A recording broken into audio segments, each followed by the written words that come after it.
और ये मुख्तलिफ उसके हीले बहाने तलाश करेंगी।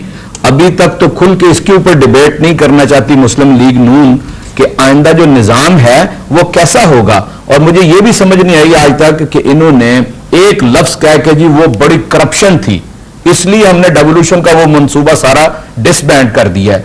अगर करप्शन थी तो करप्शन खत्म करनी चाहिए थी, करप्शन की वजह से पूरा निजाम तो तबाह नहीं करना चाहिए था। इसलिए कि पाकिस्तान तहरीक इंसाफ का ये मौक़िफ़ है कि डेवोल्यूशन का वो मंसूबा उसको पूरे का पूरा अमल दरामद उसके ऊपर होना चाहिए था जो अव्वल रोज से था। और ये सारी इन दोनों पार्टियों के मंशूर के अंदर भी साहब आपने जो बात की है ये नाज़रीन बड़े तहफ़्फ़ुज़ात का इज़हार किया है, दोनों पार्टियों पे अज़्म एतमाद का इज़हार किया है। तो एजाज अहमद खान साहब से इसका मौक़िफ़ लेंगे, उनका वो क्या कहते हैं पंजाब मुस्लिम लीग नून की हैसियत नुमाइंदे की हैसियत से। तो यहाँ एक छोटी सी ब्रेक लेंगे, हमारे साथ रहिएगा। नाज़रीन जी, एजाज अहमद खान साहब आपने बातें सुनी एजाज अहमद चौधरी साहब। एजाज चौधरी साहब से पहले मैं चाहूंगा कि मैं जनाब अशरफ खान सोना साहब जो उनकी बात का जवाब दूं। कहते हैं कि सदर पाकिस्तान जो है इसमें मुखलिस है और हम इंतखाबात में नहीं है। मुझे अफसोस के साथ आप जवाब देने लगे तो उनका एक सवाल और सुन ले। नहीं, एक सवाल और था। उन्होंने कहा कि बतौर वजीर पंजाब हुकूमत का हिस्सा होते हुए 2 साल में मैंने इनकी संजीदगी नहीं देखी। इसका भी जवाब मैं आपको बताऊं, ये सब्जेक्ट के पिछले 4-5 पार्ट है। 23 फरवरी के बाद का ये सब्जेक्ट है जब अबॉलिश हुए। अब मैं 2 चीजें आपको क्लियर करूं। बात यह है जी कि जब हमने 18वीं तरमीम आई है तो उससे पहले तो ये अथॉरिटी के हवाले से कानून साजी हुई थी। 18वीं तरमीम के अंदर ये हुआ कि जनाब इलेक्शन कमीशन इसको सुपरवाइज करेगा। अब इसका मीटिंग इस्लामाबाद में हुई है चंद दिन पहले, मेरा 3 दिन पहले। उसके अंदर उन्होंने कहा कि जी इससे कबल नादरा का जो डेटाबेस है उसकी बुनियाद पे 80 लिस्टों का जायजा लिया जाएगा। कंप्यूटराइज शनाख्ती कार्डों की बुनियाद के ऊपर जो है वो लिस्टों में नाम इंक्लूड होगा वोटर लिस्टों के अंदर।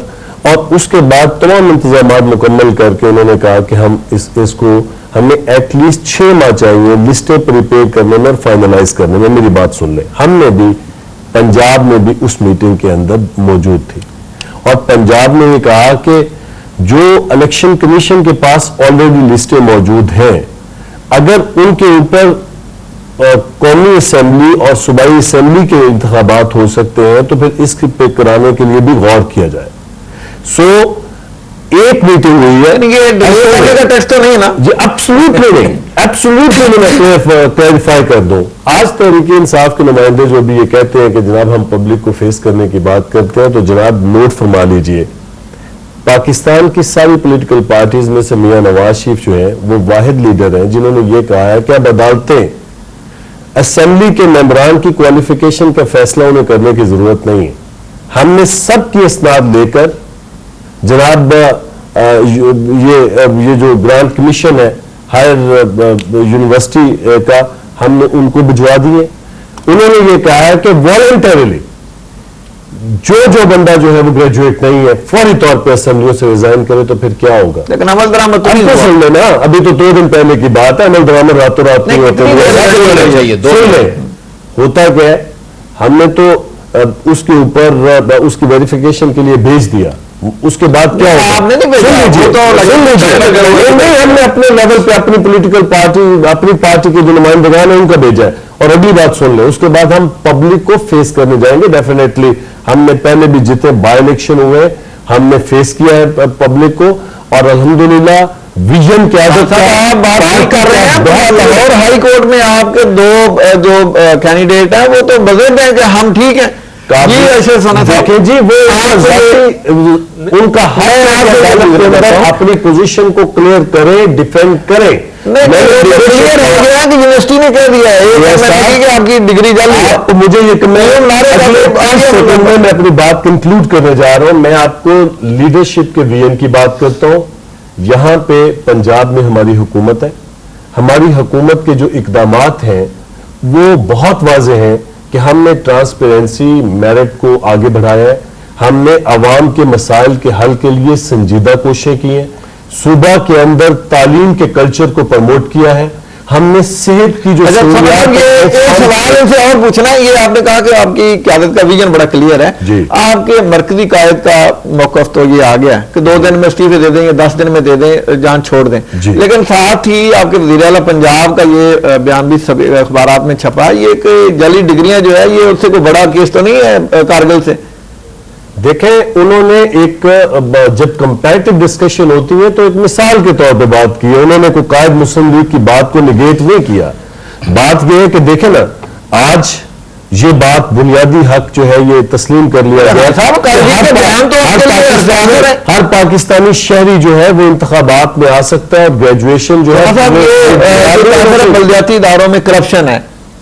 मैं इस वक्त से पहले एजाज चौधरी साहब ने कहा कि ये दोनों बड़ी सियासी जमातें फ्रेंडली जो भी हैं और ये इंतखाबात तो हैं, ये इंतखाब हाँ फ्रेंडली है, इंतखाबात में जाके लोगों को फेस नहीं करना चाहते। एजाज चौधरी अपनी तारीख और अपनी पार्टी की पॉलिसी को याद करें कि हम इंतखाबात के जरिए यहाँ बैठे हैं और ये इंतखाबात से भाग गए थे। इनको यकीन हो रहा था कि इस इंतखाबात के नतीजे में एक अच्छी जमहूरियत मुल्क में आ रही है, इन्होंने उसका हिस्सा बनना पसंद नहीं किया। 2002 में एक डिक्टेटर ने इंतखाबात करवाए, उसके अंदर इन्होंने हिस्सा लिया और इन्हें और मेरी बात पूरी होने दे, उन्होंने इंतखाबात में हिस्सा लिया और डिक्टेटर को सपोर्ट किया। जिस इंतखाब के नतीजे में जमहूरियत आई है और आवाम को इनके लीडर जैसे शख्स की जरूरत है, ये असम्बलियों में नहीं आए कि कहीं अपनी हकीकी जिम्मेदारियां अदा करनी पड़े। इसलिए एजाज चौधरी साहब में अगर अखलाक की जरूरत है तो हमारे ऊपर ये लगाया गया इल्जामात वापस लें और खुले दिल के साथ कहें कि हमने पिछले इंतखाबात में हिस्सा ना लेके बहुत बड़ी गलती की।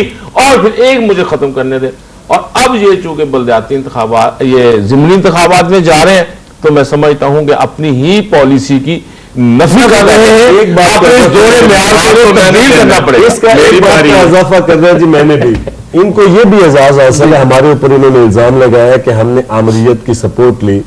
इन पे ये भी अपनी पोजीशन क्लियर करें कि ये खुद जब रेफरेंडम मुशर्रफ ने करवाया तो ये चीफ पोलिंग एजेंट इनके लीडर बने हुए थे। ये तो आमरीयत को मजबूत करने वाले और उस वक्त लालच में कि मुझे वजीर आजम बना दिया जाएगा। भी देखें उस वक्त इस बंदे रेफरेंडम की इमरान खान डिक्टेटर को सपोर्ट करने जा रहे थे और आज जमहूरी हुकूमतों के खिलाफ कौन सा लफ्ज है, कौन सा अल्फाज है, कौन सा नहीं लगा, संजीदगी की जरूरत है। इशफाक एक सेकंड मुझे दे, देखे पीपल्स पार्टी और मुस्लिम लीग नून सारी चीजों को भुला के जमहूरियत और मुल्क के लिए हमने एक दूसरे के रवैयों को भी कबूल किया हुआ है।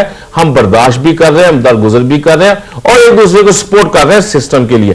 इन्हें खुदा के लिए चीजें समझ जानी चाहिए, लोग भी देख रहे हैं और इनको अपना रवैया तब्दील करके ये जितने भी हैं